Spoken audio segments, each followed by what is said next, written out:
habis kecapean ada musibah, yo. Tiba-tiba kapan Dua rumah kayu di Jalan Jepang, Lorong Famili, Kecamatan Sako, Palembang hanya tersisa puing dan kayu yang hangus terbakar setelah dilahap api pada Rabu dini hari lalu. Pemilik rumah terlihat hanya membersihkan sisa kebakaran dengan harapan ada barang yang masih bisa terpakai. Kejadian ini terjadi bersamaan dengan pemadaman listrik yang terjadi di Palembang sejak Selasa siang atau selama 15 jam lebih. Awalnya api berasal dari salah satu rumah yang diduga tengah menyalakan lilin saat listrik padam. Api cepat membakar bangunan kayu dan menjalar ke satu rumah lainnya.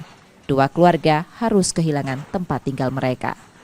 kapan kita terbangun kan jengok sudah api sudah besar yo. Dilihat sudah besar. Langsung aku jengok lagi manggil tanggo-tanggo kan, minta pertolongan gitu. Nah, iyalah tanggo-tanggo pada keluar galau nolong. Dari mana apinya? Dari dapur, dari udah belakang. besar ya?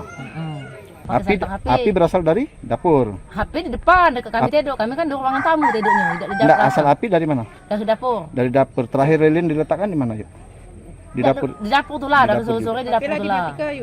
Kebakaran dapat tertangani setelah 2 mobil pemadam kebakaran dikerahkan ke lokasi.